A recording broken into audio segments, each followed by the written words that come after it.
Welcome to middle education. अगर मैं middle education के ऑफिशियल यूट्यूब चैनल के वीडियोस की बात करूं तो सबसे ज़्यादा डिमांडिंग और सबसे ज़्यादा पसंद किए जाने वाला बूस्टर डोज है। अच्छा, अब बहुत सारे बच्चों को पता नहीं होगा कि आखिरकार बूस्टर डोज क्या होता है। देखो यार, बूस्टर डोज कुछ और नहीं है, महत्वपूर्ण प्रश्न का संग्रह है और ऐसे क्वेश्चंस जो आपके एग्जाम में देखने को मिलता है। चाहे आपका त्रैमासिक हो, अर्धवार्षिक, प्री बोर्ड या वार्षिक, कोई भी एग्जाम हो, अगर आप मिडिल एजुकेशन के बूस्टर डेज को अच्छे से देख के जाते हैं, डेफिनेटली आप अच्छे नंबर से पास होंगे।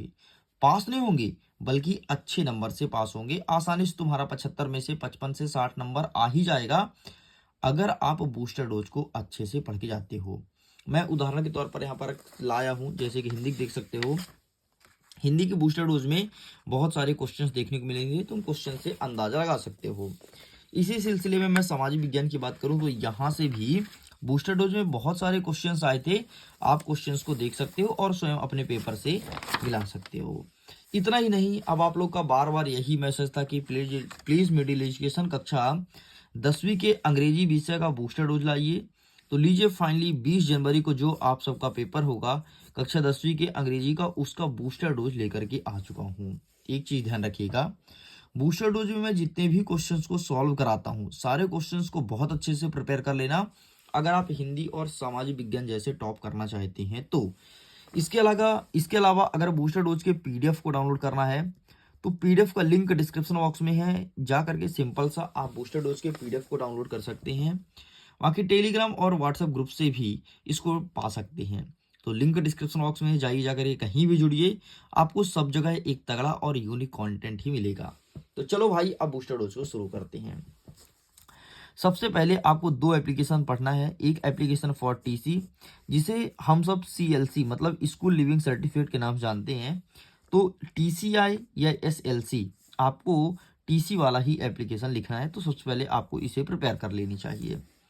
आगे देख लेते हैं एप्लीकेशन फॉर लीव, मतलब छुट्टी के लिए। और कितने दिन छुट्टी? मात्र 3 दिन की छुट्टी के लिए ये दूसरा एप्लीकेशन आपको प्रिपेयर करना चाहिए छुट्टी के लिए।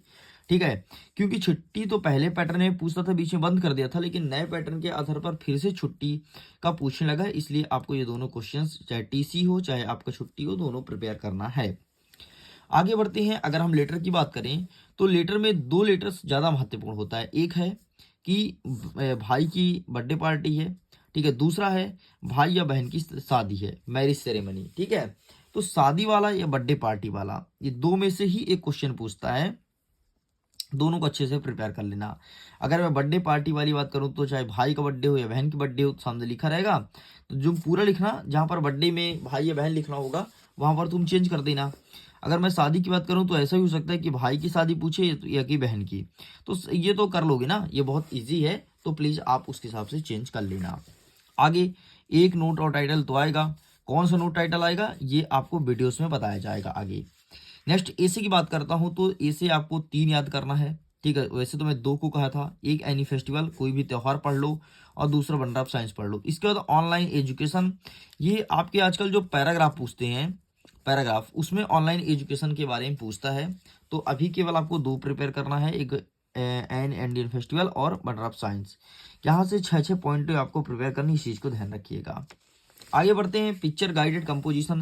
पिक्चर गाइडेड कंपोजिशन का मतलब होता है चित्र को देखो और चित्र के बारे में बताओ। किस भाषा में? अंग्रेजी भाषा में, ठीक है। कल मैंने जो क्लासेस लिया था तो वहां पर बढ़िया हिंदी में समझाया था लाइव क्लास में। अब देखो इसमें से क्या पूछेगा, सेव वाटर सेव लाइफ, मतलब पानी बचाओ तो जिंदगी बचाएगा। तो इसके लिए आपको चित्र देख करके उसके बारे में लिखना होगा। नेक्स्ट कहता है इंपॉर्टेंट ट्री, कोई पेड़ के बारे में दिया होगा उसके बारे में लिखेंगे। एंड यहाँ पर कह रहा है रेलवे स्टेशन, कोई स्टेशन के बारे में दिया रहेगा तो उसके बारे में यहाँ पर लिखा जाएगा। आगे बढ़ते हैं। अब हम बढ़ेंगे section number C. Section number C में एक क्वेश्चन ए एन डी से आता है, ठीक है, जिसमें ए एन डी का यूज करना होता है। दूसरा क्वेश्चन शुड, टॉट और मे से आता है। तीसरा टी डबल ओ, मतलब सो दैट के स्थान पर टी डबल ओ का लगाना होता है, ये वाला क्वेश्चन आता है, ठीक है। नेक्स्ट कहता है change into negative sentence. Negative sentence में कन्वर्ट करने वाला एक कोई वाक्य देगा, आप उसे नेगेटिव में सेंटेंस में कन्वर्ट करोगे नोट लगा करके। इससे क्वेश्चन पूछता है। कभी कभी इंटरोगेटिव भी पूछता है। इंटरोगेटिव मतलब होता है क्वेश्चन मार्क, ये चीज आपको पता ही होगा। ठीक है। नेक्स्ट कहता है चेंज वॉइस, कभी कभी एक्टिव देता है तो पैसिव बोल देता है बनाने को, कभी कभी पैसिव देता है तो एक्टिव बना देता है। ठीक, तो ये चीज आपको चेंज वॉइस बहुत चलते आना चाहिए। नेक्स्ट कहता है यूज इफ रिप्लेस अनलेस, जहां पर अनलेस है तो अनलेस के स्थान पर इफ लगाना या फिर इफ के स्थान पर अनलेस लगाना। ठीक, ये दोनों प्रोसेस आपके एग्जाम में देखने को मिल सकता है कोई एक, तो आप इसका फोटो खींच लीजिए। चलो अब हम आगे बढ़ते हैं और क्वेश्चन आंसर को कवर करते हैं। क्वेश्चन आंसर हमारा बहुत बड़ा है, यहाँ से स्टार्ट होता है।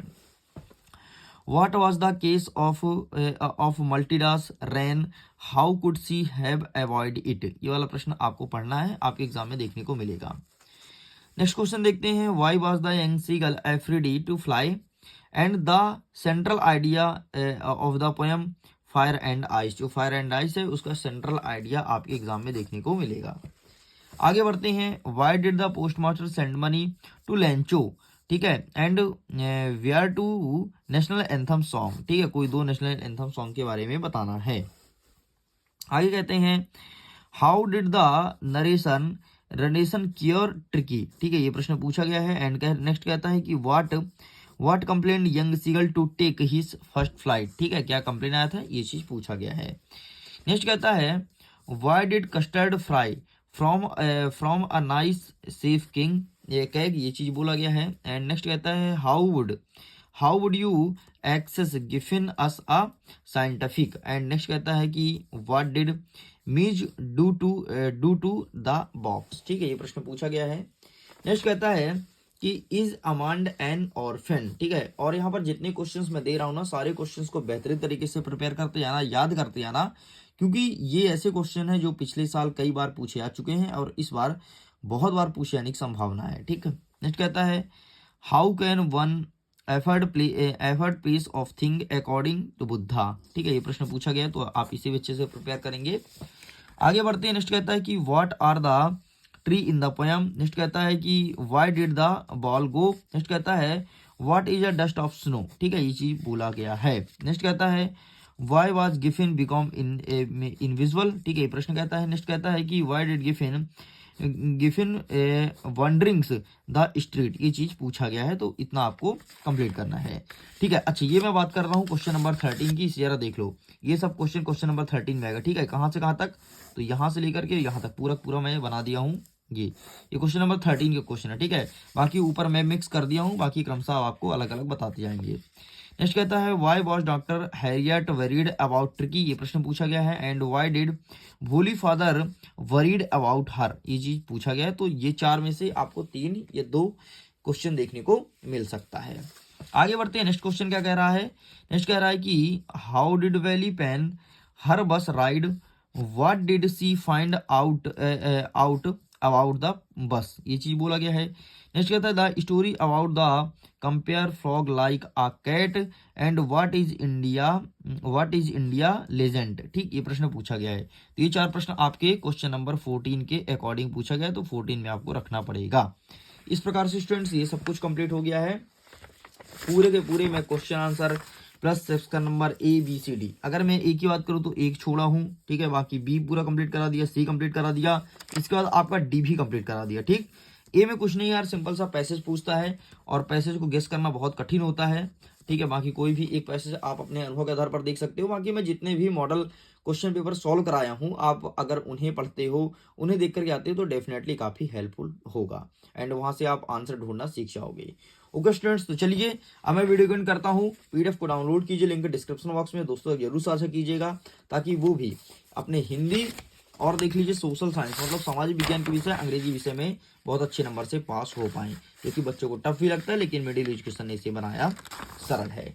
चलिए हम वीडियो को एंड करते हैं। Thank you, thanks for watching. Video पसंद आया हो तो लाइक शेयर एंड सब्सक्राइब जरूर कीजिएगा। Bye bye.